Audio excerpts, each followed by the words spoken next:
Farron, the former leader of the Liberal Democrats, resigned from the office a few days ago. This came as something as a surprise because there had been no sort of leadership challenge, certainly not in the open. There had been no outward sign of an impending resignation. And that is unusual for a party when the electoral performance is relatively positive. We can't say the Lib Dems done fantastic in this election, but they did make minor gains from 9 MPs to 12 MPs. Nothing to shout about, but still minor progress.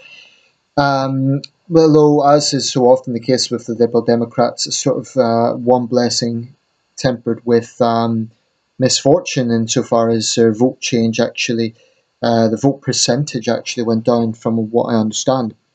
So clearly the Liberal Democrats have a very long way to go before they get to the level they were at in 2010, when Nick Clegg first went into government, controversially. I don't want to talk at great length about the internal party politics of the Lib Dems and all the other issues, but rather the reasoning for Mr. Farron's resignation. This is something I've given a great deal of thought to, and I think it does raise important questions for the sort of society that we are in and the sort of society that we want. So, Mr. Farron had been leader of the party from 2015 when Nick Clegg stepped down as leader until the other day, so just under 2 years. His time as leader was not spectacular. I don't think he was ever an outstanding leader.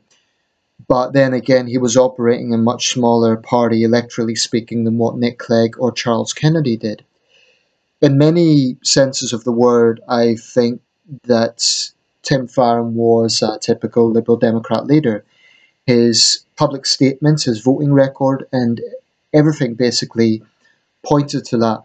He was perhaps less cosmopolitan than Nick Clegg in the sense that he came from rural Cumbria, whereas Nick Clegg was a bit more of an urbanite.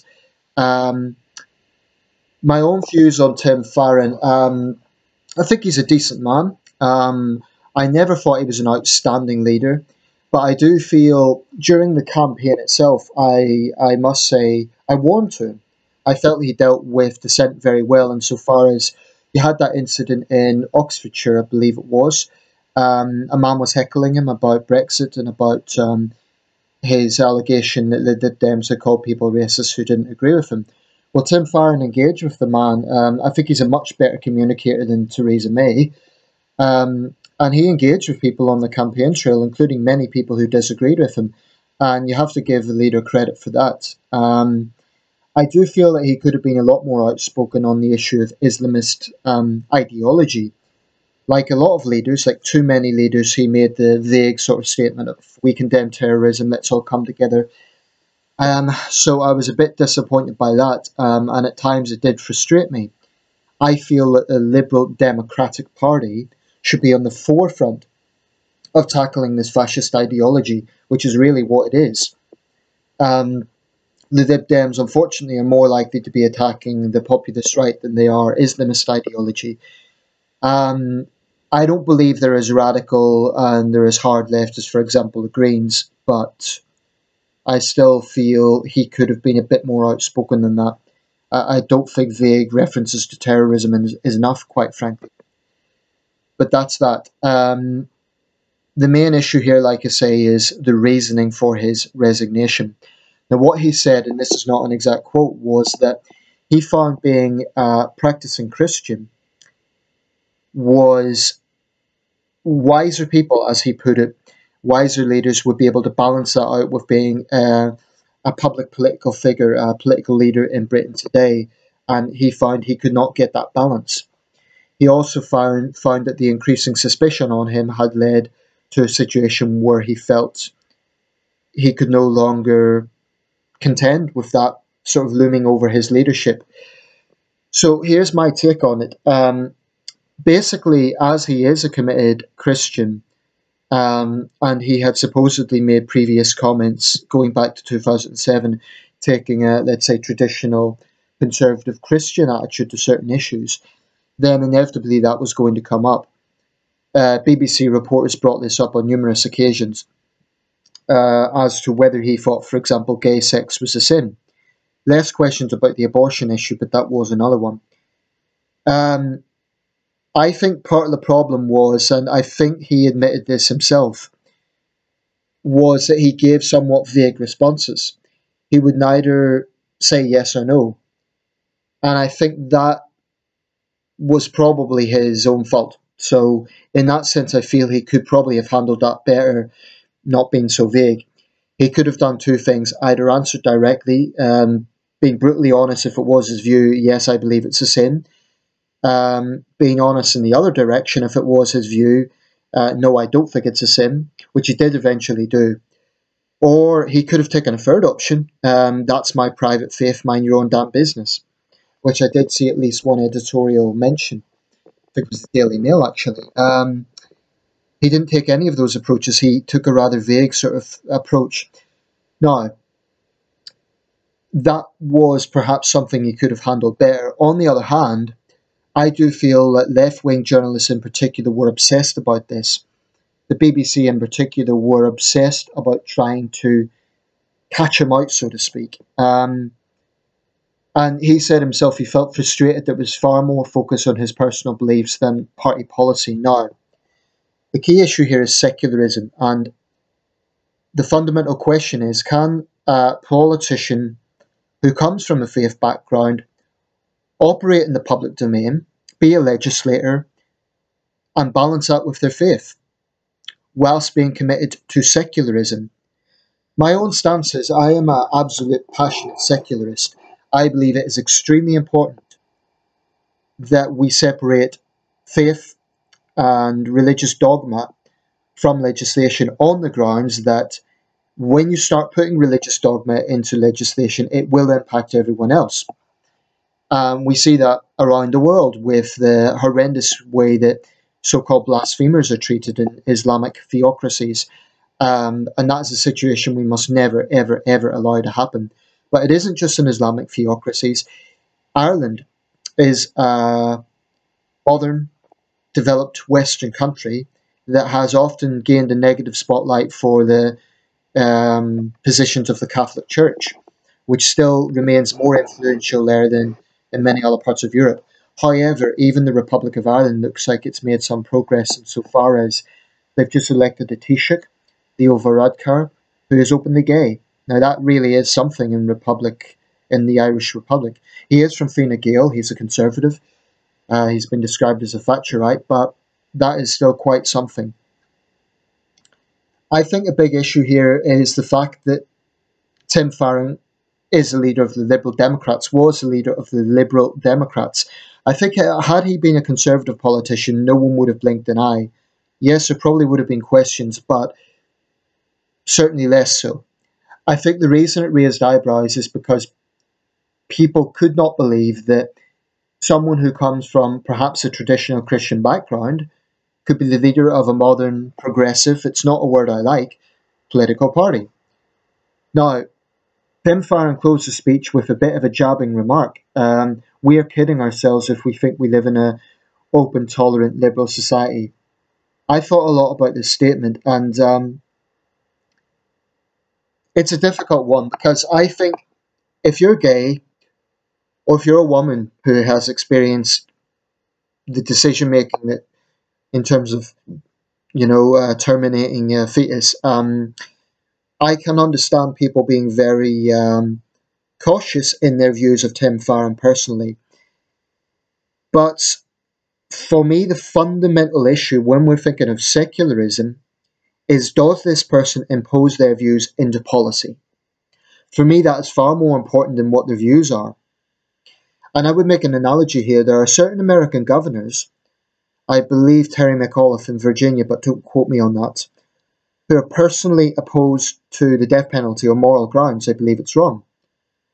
But they uphold it in their state. They don't try to overturn the law because opinion polls show that a majority of their constituents support it. So it's a complex question of the difficult position a politician is in. On one hand, they have been elected to represent the people. They're obliged to represent the people. On the other hand, people always say, oh, this politician has no conviction, they're a sellout. Um, what if your own personal opinion goes against the majority of the public? In that case, do you sell out, or what is the situation with that? And I think what Tim Farron has decided is that the sort of frankly politically correct society that we are in, those questions would not go away. So he found it difficult to balance that out. And I can understand why. What I would say, and this is directly to the LGBT lobby, is if you're shouting about tolerance, but you're suggesting that people of faith cannot be even involved in the political process, I think that's problematic. Tolerance is a two-way street. Now, I could totally understand people's concerns if Tim Farron was a Bible-thumping fundamentalist of the ilk of Pat Robertson, for example. But his voting record and his public attitudes never indicated that he was. So that then comes down to the question, do we want politicians that we absolutely agree with in every single area? Or do we want politicians who are efficient leaders, who are efficient legislators? For me, the latter is more important. I find myself in agreement with a lot of positions that most parties take, actually. Most, not all. That's why I'm not aligned to any political party. Now, does that mean that I like every aspect of an individual? No. But I find myself, for example, agreeing in one position an MP might take, but disagreeing in another area. So just for example, I might agree with a certain MP taking a hardline stance on crime because I myself feel strongly about crime. But the same MP may, for instance, also take a hardline stance on unemployed people, which I would not agree with. So politicians are like anyone else. They're complex. They're complex people, and they're not robots. They have a multifaceted range of backgrounds and views. So my message or my question for the LGBT lobby would be, do you really expect every single politician who is elected in this country to be absolutely 100% in agreement with every position of the LGBT lobby? Because if that is your desire, firstly, it's demonstrating intolerance on your part, and secondly, it's simply unrealistic. It's never going to happen. And if it was to happen, that would be then representative of a situation that actually wasn't democratic. Because the reality is, not everyone in British society agrees with gay marriage. Now, I understand the equality argument. Personally, I have no strong views about gay marriage one way or another. I have no theological views on it. I am broadly in favour of gay marriage. But I do understand, actually, the Christian perspective that it is between a man and a woman. And I understand that that is the sort of thing that will really get under people's skin and perhaps hurt people. But it's one of these things I do understand both sides. And it's actually the same with abortion. Again, I'm broadly pro-choice, but I do not believe that people who are against abortion are woman-hating extremists. I think that is an unfortunate way that this debate has went.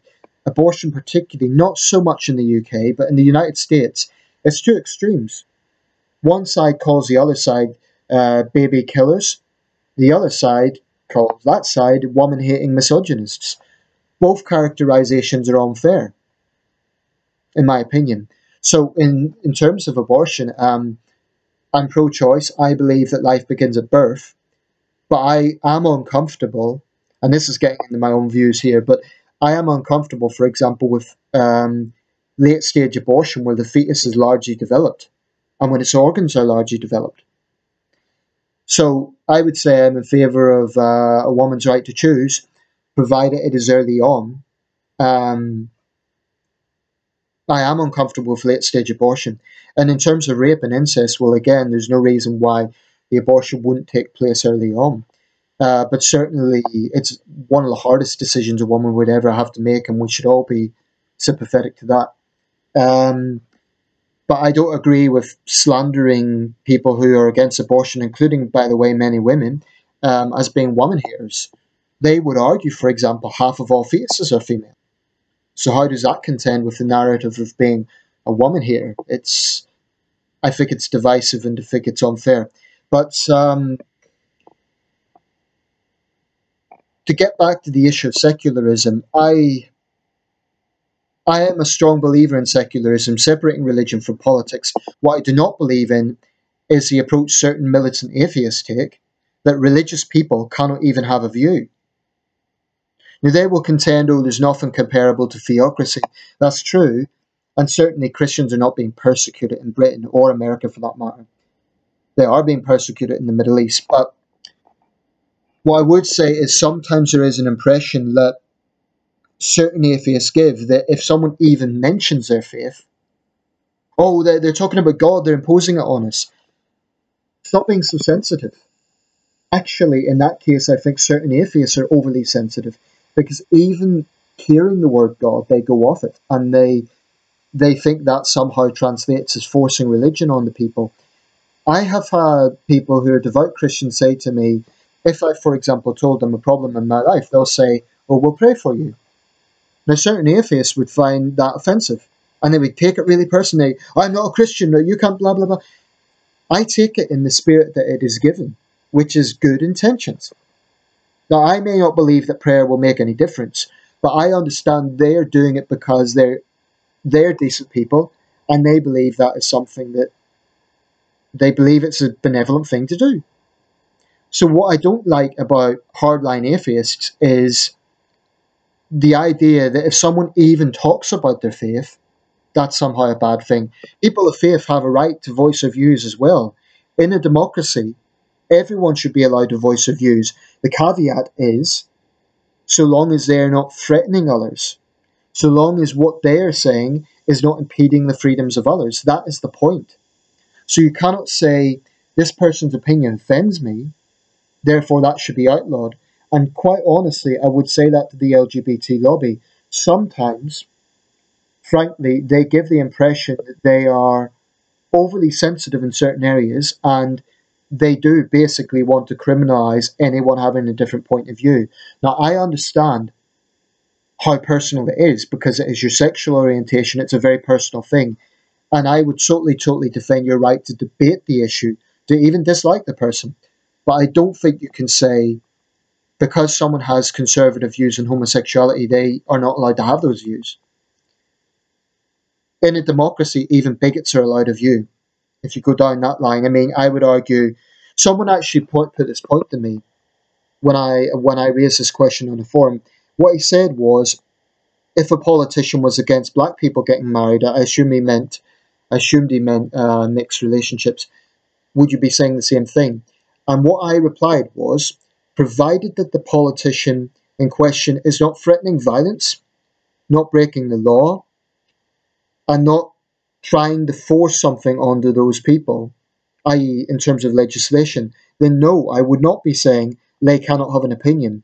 What I would say is that opinion should be robustly challenged because it's a racist opinion. So those who believe, for example, that speaking out against gay marriage is homophobic, what I would say is, okay, debate that. Condemn it. That's your right to have those strong views. But in a democracy, we have to allow even offensive opinions. Otherwise, we get into a situation where we have an Orwellian society that comes down to thought control. Those are the facts. Now, I hear opinions a lot that do piss me off, and I feel very angry about it sometimes. And I would challenge the person, debate with the person, but if we're saying that someone cannot be the leader of a big political party because they hold Christian views, I think that's problematic, especially when the leader in question has never ever imposed those views. Now, like I say, if Tim Farron had been trying to push, for example, on a ban on gay marriage, and he's the leader of the Liberal Democrats, I can definitely understand why that's problematic. But surely there is nothing more liberal than allowing different points of view. To me, liberalism is not saying, oh, you can only have centre-left social views. That's not liberal. That's, if anything, socialism. So I guess in this sense, I'm more sympathetic to classical liberalism. Um, it'll be interesting to see what direction the party takes, whether their new leader is Vince Cable, um, who else is there? Ed Davey, Joe Swinson, or who else was named? Norman Lamb. It'll be interesting to see what sort of direction they take. I would be very uncomfortable with a situation whereby the Liberal Democrats, which I consider right now to be the most centrist party in British politics, if they were to take a line that only socially liberal views were allowed, I don't think that would be actually liberal. Liberal to me is having a broad church of opinions. Now, they are centre left and not centre right, but that's my stance on it, and that is why I'm more attracted to the Lib Dems than other parties. That doesn't mean I think the Lib Dems are faultless, so I don't want anyone come and say, oh, how do you justify this policy or that policy? I'm not a member of the Liberal Democrats, but that's how I see it. So I'm going to just round this up. Also, I'm not suggesting that Tim Farron was forced from his job, but apparently what had happened was earlier in the day, Lord Paddock, who formerly ran to be Mayor of London unsuccessfully, he was a gay police commissioner. He apparently resigned over the issue. So I suspect that, of course, no party is going to publicly admit internal divisions, but I suspect there probably was a testing meeting earlier in the day that left Tim Farron with no choice. Now, what I've been seeing, a lot of Liberal Democrats have been applauding Tim Farron and saying that they're sad to see him go. So,